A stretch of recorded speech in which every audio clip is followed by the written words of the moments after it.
Hi guys, I'm back from vacation and it was amazing. Thank you for asking.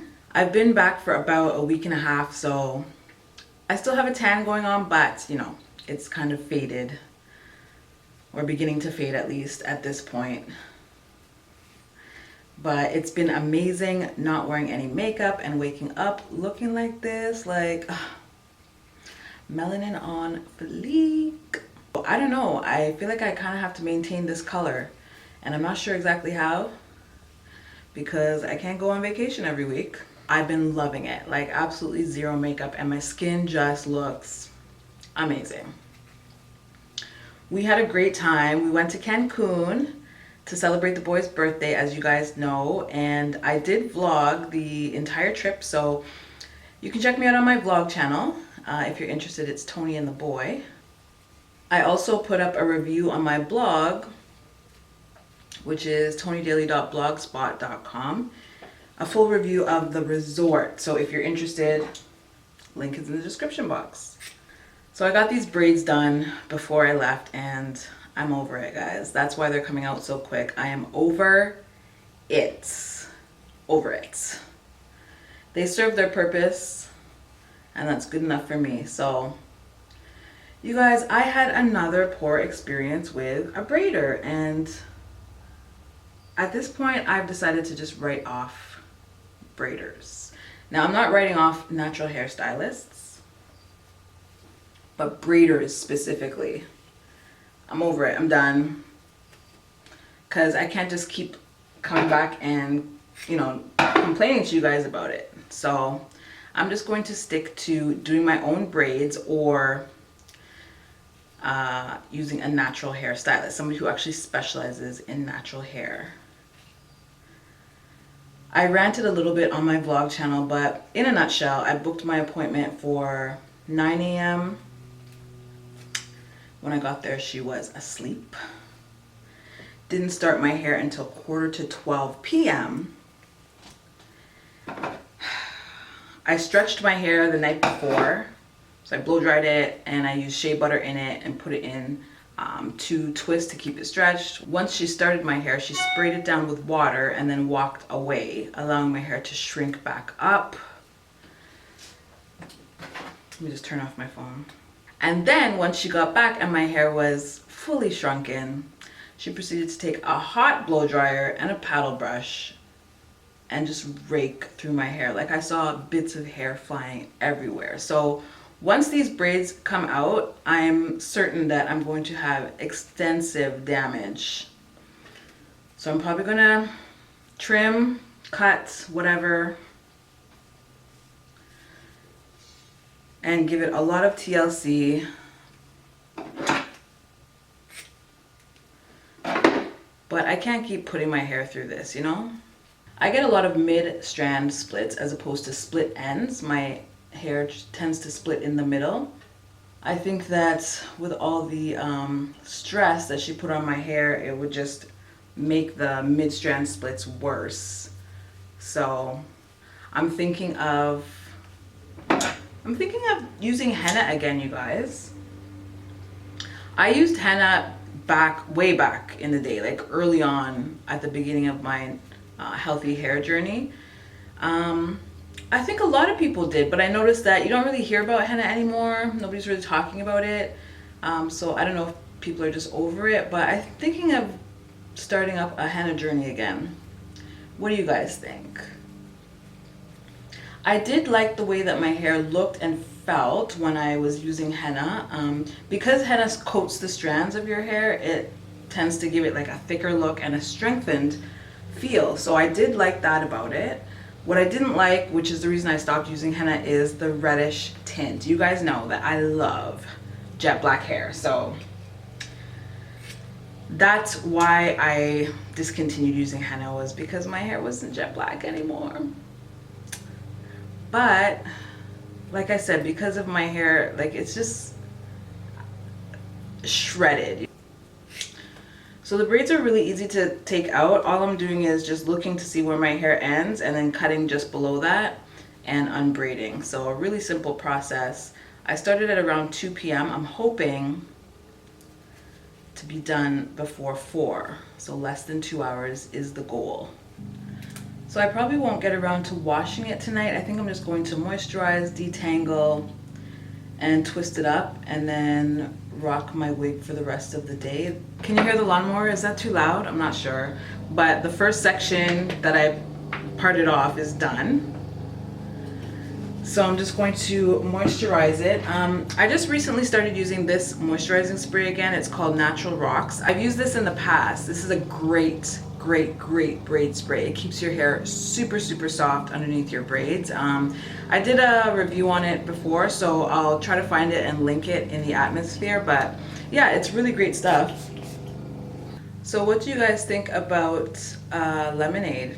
That was released while I was on vacation. Do you guys think that Jay-Z is cheating on B, Queen B?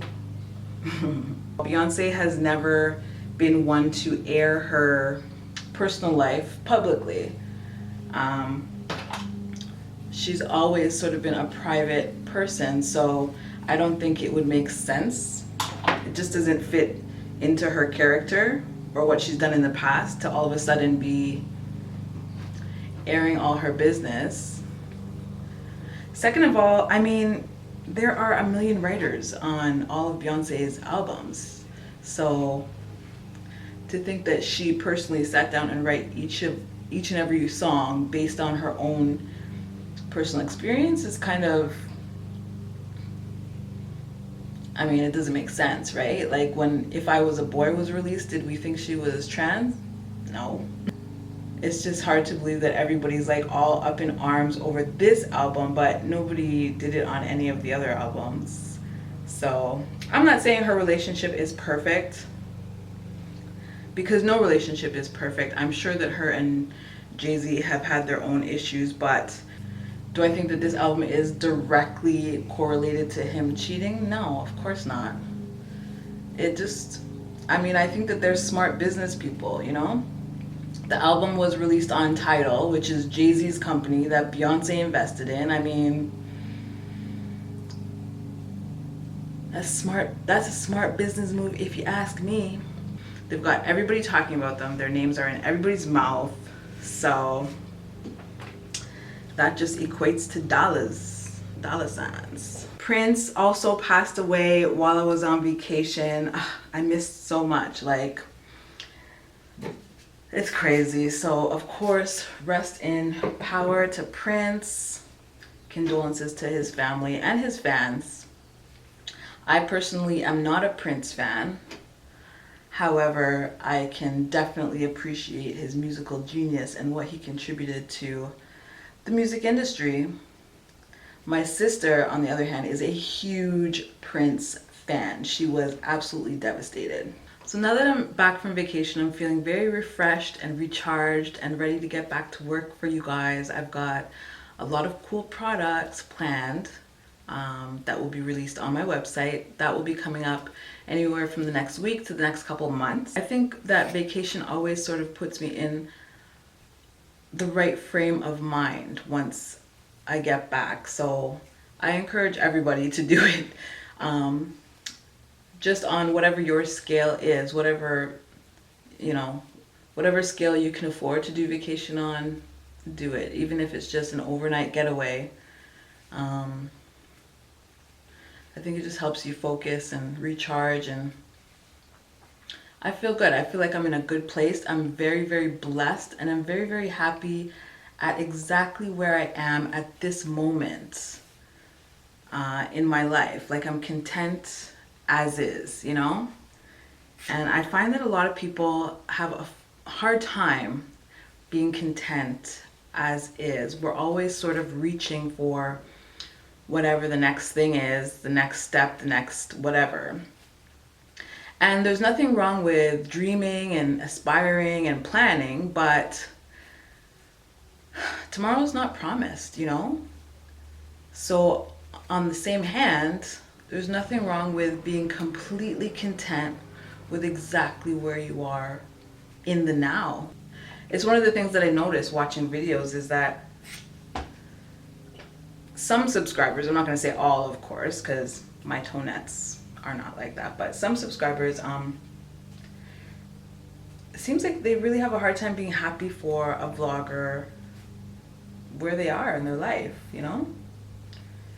And that can be discouraging, I think, for some people. It's like we're never happy.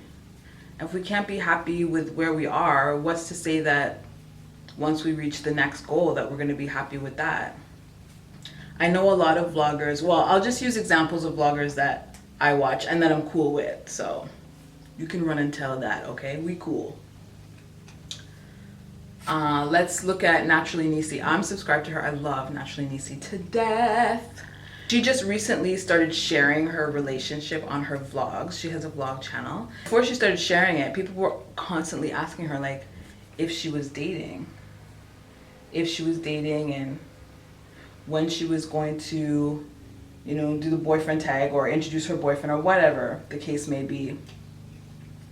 But it's like, why is that even a thing? Like, Naturally Nisi is so young. She graduated from college recently and she's thriving in her YouTube channel, YouTube business, and it's like, why can't we just be happy for that? Like, why does she have to have a boyfriend? Why does she have to introduce a boyfriend for us to be happy for her, you know? And then you have people like Ambrosia, who has a boyfriend and has had a boyfriend for a long time. She's in a long-term relationship with her boyfriend Rob, and she constantly gets asked, when are you gonna get married?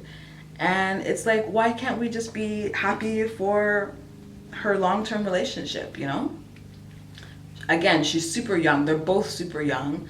They're both business-minded, entrepreneurial spirit, working on their brand, working on growing their presence in the world. And, you know, what's wrong with that? What's wrong with being content in that space?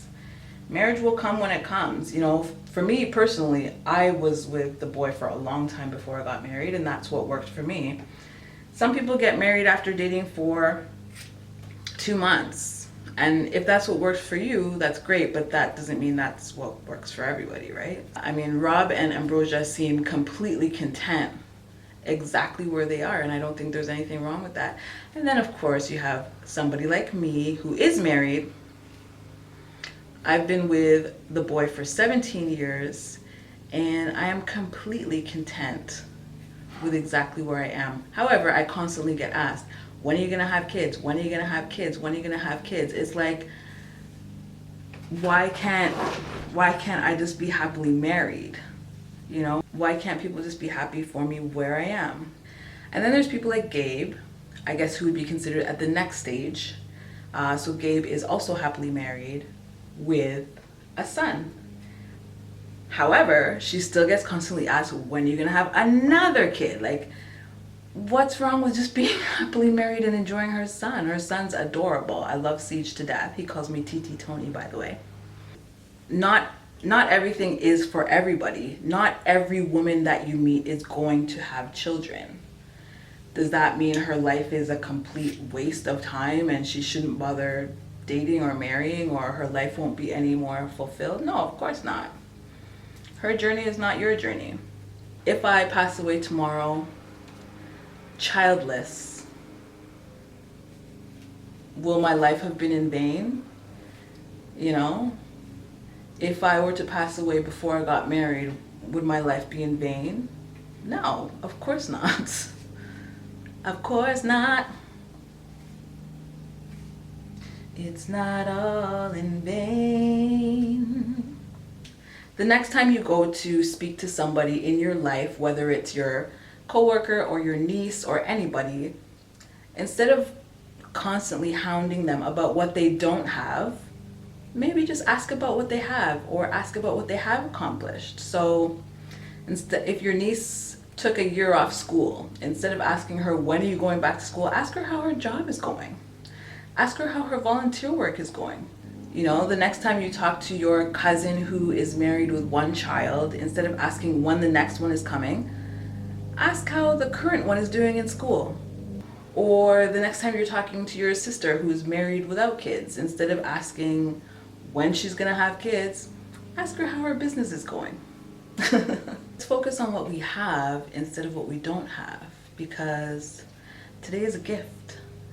That's why it's called the present.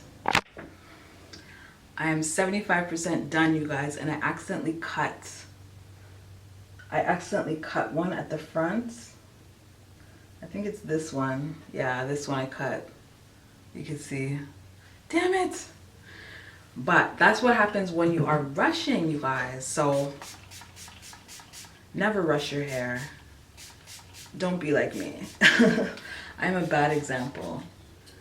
Let's see, I have 1, 2, 3, 4, 5 items sitting over there on my desk. So actually, I think that might be enough to do a haul. So I'll do a support sister haul for you guys coming up. I typically like to try to do one every month, depending on how much items that I've purchased and received. But so far, I'm at around once a month on average. And I know a lot of you guys always comment and say I'm keeping you broke with all of these hauls. So I do apologize. That is never my intention.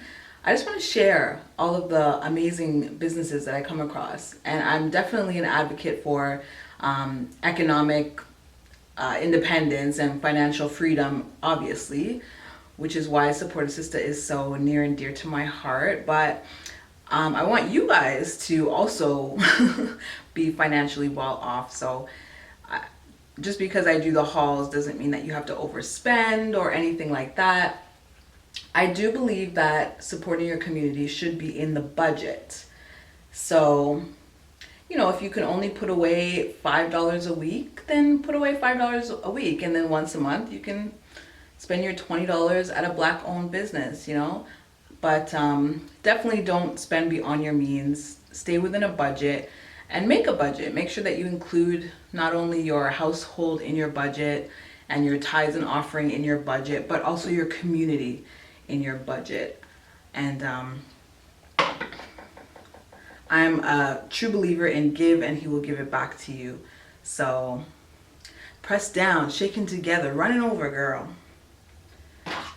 So just set that money aside. Skip Starbucks if you have to, and make it work. But definitely don't spend beyond your means. That is not my intent at all. Well, I'm all done, guys. 2 hours, just like I thought. So thank you very much for keeping me company. I hope you were able to get some of your hair detangled as well. And I'll see you in the next video, guys. Oh, let me know in the comments if you think I should revisit henna. And let me know what you're grateful for today. I'll see you in the next video. Peace.